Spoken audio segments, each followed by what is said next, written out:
Moin moin Leute, wie geht's euch? Ich hoffe gut, denn heute bauen wir einen WinSimulator. Von der Einkaufsliste über die Verkabelung bis hin zur Softwareeinrichtung. Nach diesem Video wisst ihr alles, was ihr wissen müsst, um ein WinSim selber zu bauen. Denn sowas wertet nicht nur OpenWheeler auf, sondern auch GT-Waren werden teils durch Fahrtwind gekühlt. Ich finde, gerade zum Sommer hin ist WinSim ein Traum und lässt einem das Gefühl für die Geschwindigkeit noch besser wahrnehmen. Gerade Leuten, denen ein Motion Signal vielleicht doch noch zu viel ist, kann ich das ans Herz legen. Denn gleich nach Shaker ist das für mich das günstigste, was man machen kann, um die Immersion zu steigern. Und nun viel Spaß mit dem Video.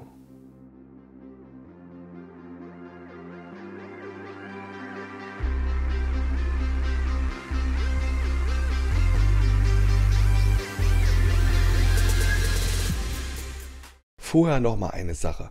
Ich habe lange überlegt, ob ich das Video überhaupt mache. Denn die Preise für die Einzelteile sind in letzter Zeit so extrem gestiegen, dass sich der Selbstbau bei WinSim nur noch bedingt lohnt. Denn für 335 € samt Software plus Versand liegt man bei DOF Reality schon sehr nahe am Selbstbau. Ich habe mich schlussendlich trotzdem für das Video entschieden, da Selbstbau immerhin noch ca. 100 € günstiger ist und wir keine extra Software benötigen, wenn wir sowieso schon mit FlyBD Mover arbeiten wollen. SimTools geht mit meinem Bauplan auch, aber da man hier die Pro-Lizenz benötigt, kann ich das nur empfehlen, wenn man die Software sowieso schon besitzt. So ihr Lieben, als erstes gehen wir mal die Teile durch, die wir für unsere WinSim benötigen. Ich werde dazu die passenden Shop-Links in die Videobeschreibung packen. Als erstes brauchen wir zwei Blower. Da unser WinSim auf 12 Volt laufen wird, kann ich diese Blower hier empfehlen. Die haben mit 270 CFM richtig Dampf. Die sind zwar echt nicht leise, wenn sie auf maximaler Leistung laufen, aber der Sound vom Sim übertönt das bei mir problemlos.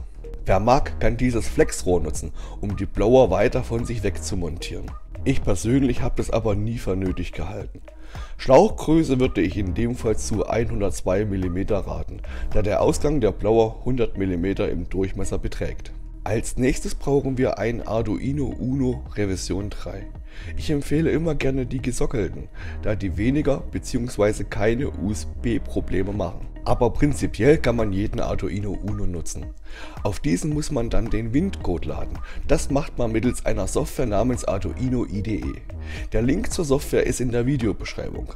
Am Ende des Videos werde ich kurz zeigen, wie man den Code auf den Arduino hochlädt. Dann braucht man einen Motortreiber.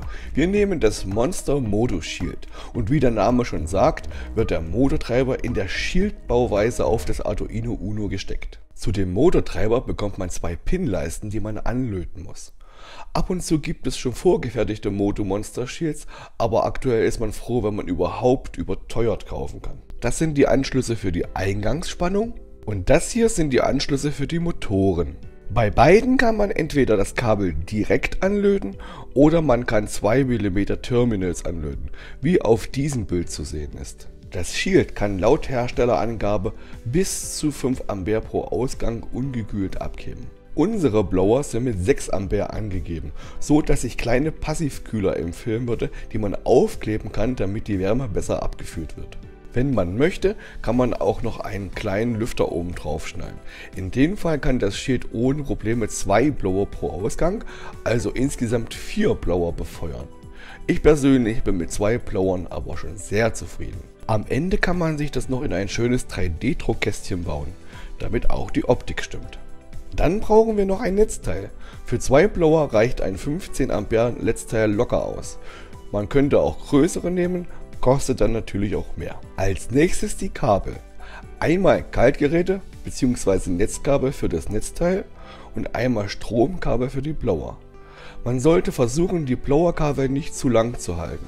Je kürzer, desto weniger Querschnitt braucht man. Ich sage mal, bei 2 Meter Kabellänge sollte 2,5 Quadrat das Mindestmaß sein, was man wählt. Dann noch ein Stromkabel vom Netzteil zum Shield. Hier würde ich mindestens 3,5 Quadrat empfehlen und das Kabel kurz halten. Als letztes braucht man noch eventuell eine USB-Verlängerung, weil das originale Arduino-Kabel nicht gerade lang ist. Ich brauchte keines, weil ich direkt an einen USB-Verteiler gehe. So, das war alles. Ich liste noch einmal auf. Wir brauchen 2 Blower, ein Arduino Uno Rev 3, ein Monster Moto Shield, kleine Klebekühler, ein Netzteil mit mindestens 15 Ampere und verschiedene Kabel. Und nun schauen wir uns einmal den elektrischen Aufbau an. So, und das sind die ganzen Komponenten unserer Windsteuerung. Sehr übersichtlich, möchte ich sagen. Als erstes klemmen wir das Netzkabel an das Netzteil an, und zwar genau so. Danach gehen wir mit der Eingangsspannung an das Monster Motor Shield. So. Und dann haben wir noch die zwei Ausgänge für unsere Lüfter, die wir dann direkt an unsere Blower anklemmen. Und schlussendlich brauchen wir bloß noch das USB-Kabel, was zum Computer geht. Und schon ist unsere Schaltung fertig. Das Arduino Uno braucht keine extra Stromversorgung. Die USB-Stromversorgung vom PC reicht dafür völlig aus. Jetzt laden wir den Code auf den Arduino. An dieser Stelle müssen wir uns entscheiden, ob wir SimTools oder FlyBD Mover nutzen möchten. Der Link zum FlyBD Mover Windcode ist in meiner Beschreibung. Der Link zum SimTools Windcode ist auch in der Beschreibung. Aber kein direkt Download-Link, sondern zum SimTools Forum und kann von dort nach Anmeldung geladen werden. Ich bin mir rechtlich nicht so ganz im Klaren, deshalb habe ich lieber diesen Weg gewählt. Jetzt zeige ich euch, wie ihr den Windcode auf den Arduino hochladet. Ihr geht auf den Link hier für diese Arduino IDE und dann sucht ihr euch einen passenden Installer für euer Windows aus. Wenn ihr das installiert habt, dann ladet ihr den Windcode für den Arduino runter, den ich euch verlinkt habe, und das sollte dann so eine Sketch-RAR-Datei sein. Das Ganze entpackt ihr dann, und wenn ihr das dann öffnet, bekommt ihr diese Datei. Wenn es richtig installiert ist, könnt ihr dann direkt das Programm öffnen, weil das dann schon korrekt verknüpft ist. Wenn ich mache hier die Verknüpfung selbst oder öffne das Programm und öffne dann diese Datei. Bei mir klappt es natürlich jetzt gleich. So, jetzt ist der Code schon auf. So, und jetzt brauche ich nur noch eins machen. Jetzt stecke ich mal mein Arduino an, per USB. Bei mir blinkt das jetzt hier schon verrückt. So, und jetzt müssen wir noch den Arduino den COM bestimmen. Da gehen wir bei Werkzeuge, COM-Port, und hier sieht er schon, auf COM4 hat er Arduino entdeckt. Ein Arduino Uno. Klicke ich bloß noch drauf. So, und jetzt wird auch der Arduino beschrieben, den ich beschreiben möchte. Ne? So, das ist jetzt der Windcode, das ist gar nicht so viel. Und dann brauchen wir bloß noch hier auf Hochladen klicken. Das mache ich jetzt. Zack. Jetzt kompiliert er das. Und Hochladen abgeschlossen. Und damit ist der Arduino betriebsbereit. Und jetzt zum Schluss zeige ich euch, wie wir FlyBD Mover nach einrichten. Wir haben ja unsere Hardware fertig, der Code ist auf den Arduino hochgeladen, und jetzt wollen wir bloß noch uns mit dem Computer auf den Arduino connecten können, damit die Simulation schlussendlich bis zum Arduino die Geschwindigkeit durchreichen kann und dieser dann das in die Lüfterdrehzahl umwandeln kann. Dafür müssen wir jetzt erstmal einen seriellen Output öffnen. Das geht so. Add Output Serial, und jetzt müssen wir die richtigen Parameter eintragen, dass wir uns mit dem Arduino verbinden können. Als erstes müssen wir mal herausfinden, was wir denn für einen Port haben. So, das habe ich jetzt hier mal aufgemacht, und hier sagt er mir Arduino Uno COM Port 5. Das ist meine wirkliche Windsteuerung, die ist jetzt in diesem Moment auch schon angeklemmt. So, also wissen wir Bescheid, wir müssen jetzt hier einen Port 5 wählen. Und hier nochmal ganz wichtig, es muss auch wirklich der richtige Port sein, sonst werdet ihr das ganz schnell merken, denn das hängt sich dann dadurch sehr schnell mal auf, wenn man hier den falschen Port wählt. So. Das passt ja alles sogar schon, muss ich sagen. Wir brauchen ja an den Parametern doch Nö, das passt. Das ist alles schon in Ordnung so. Jetzt müssen wir bloß noch den Startstring, den Stoppstring und den Outputstring ändern. Und zwar kommt hier einfach eine 0 rein. Und das Ganze unten nochmal. Und die Zeile ändern wir einfach nur um in Wind. So. Das war's. Und jetzt alles richtig ist, wir testen es mal, dann klappt das auch. So, ich habe jetzt auf Connect geklickt und ich habe meine Lüfter so eine Art Bestätigungsklacken gehört. Ja, die zucken dann einmal ganz kurz, und jetzt weiß ich, dass die verbunden sind. Also dieses Fenster ist jetzt hier 100%ig verbunden mit dem Arduino. Da wartet jetzt, der Arduino-Code wartet jetzt auf ein Bit, ja, von 0 bis 255. Und jetzt gerade wird Tool gesendet hier. Startstring ist nämlich 0, und dadurch läuft jetzt der Lüfter gar nicht. So, wir haben schon mal gelernt in meinen Tutorials, durch das Häkchen setzen, wird es doch, wenn ich das jetzt speichere, das Profil, wird er jetzt jedes Mal automatisch sich gleich mit dem Arduino verbinden. So, was wir jetzt brauchen, ist ein Simple Direct. Das ist praktisch das, was die Daten weiter schicken wird. Gehen wir hier auf Direct, Simple. Und jetzt müssen wir das Fenster hier einrichten.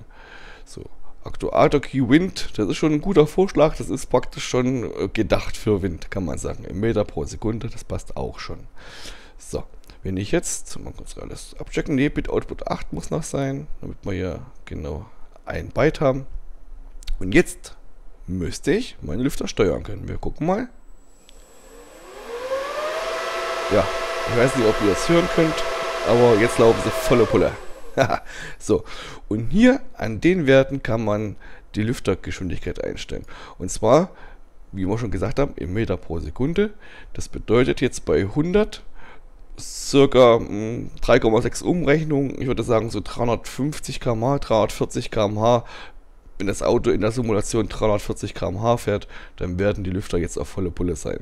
Ja, das bedeutet, sagen wir mal, wenn du 230 fahren würdest, wäre so 65 circa, ja, 65 müsste man eintragen, dann würde das Auto bei 230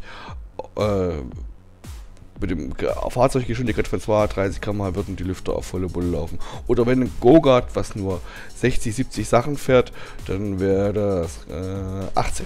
Ja, ca. 18. Ja, so müsst ihr euch das vorstellen. Immer 1 Meter pro Sekunde muss man das umrechnen. So, und natürlich tue ich für jede Fahrzeugklasse und manchmal auch für verschiedene Fahrzeuge halt auch eigene Profile abspeichern, so dass das auch immer angepasst ist. Immer, geschweige denn, man möchte auch volle Pulle. Ja, ich kann jetzt sagen, jetzt so in den kalten Monaten, da will man das vielleicht nicht, ne? Da muss man das nicht unbedingt ausreizen. So, jetzt ist es natürlich so, dass wir jetzt das so von Hand steuern können. Ja, jetzt wird er eingestellt auf ca. 230 km/h. Dann sind die auf volle Pulle.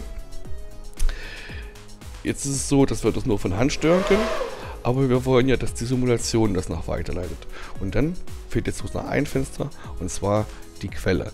Dazu hatte ich schon mal ein Tutorial gemacht, deswegen mache ich jetzt ganz kurz. Wir gehen auf Add, auf Source, und dann suchen wir uns unsere Rennsimulation aus, die wir in Zweifel schon vorbereitet haben, damit das auch wirklich rausgesendet wird, diese Forces. So, jetzt habe ich das mal Assetto Corsa gewählt, und hier haben wir das Fenster jetzt. Wir können jetzt hier meinetwegen auch gleich auf Auto Connect klicken, ja, kennt ihr jetzt.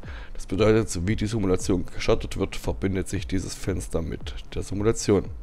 So, jetzt ist aber noch eins wichtig, wir müssen jetzt noch hier die Source Assetto Corsa wählen, ja, damit er weiß, dass er sich das von diesem Fenster die Daten holt. Dann wähle ich jetzt einmal an, und ab jetzt wird es so sein, wenn die Simulation gestartet ist und so wie ich losfahre, wird er dann darauf achten, wie viel Meter pro Sekunde sich mein Fahrzeug bewegt, und dann wird der Lüfter genau dementsprechend gesteuert. Das war alles. Damit ist das komplett über FlyBD eingerichtet. Ja, und solltet ihr aus Gründen doch SimDuals benutzen wollen, dann müsst ihr hier auf diesen Link gehen, den ich euch gegeben habe, und dann, ihr seid jetzt dann sicherlich sowieso schon registriert hier, dann könnt ihr euch hier dieses Fan Control Working Zip runterladen. Das ist der Code, den ihr dann auf den Arduino hochladet, und zwar genauso wie ich das auch beschrieben habe, auch mit der gleichen Verkabelung, da ändert sich gar nichts. Ja, dann ladet ihr diesen Code hoch, und dann müsst ihr Game Dash nutzen. Das Fenster, was nur zur Verfügung steht, wenn ihr die Pro-Version habt. Ihr müsst erst ein Output-Setting machen. Das ist das gleiche wie bei FlyBD. Ihr müsst den COM-Board bestimmen, die restlichen Werte übernehmen, und dann müsst ihr bloß noch das Game Dash Fenster konfigurieren. Hier wählt ihr eure Simulation aus und bei Interface Output müsst ihr euren String eintragen. Dann klickt ihr bei Dash 1 auf den Bleistift hier.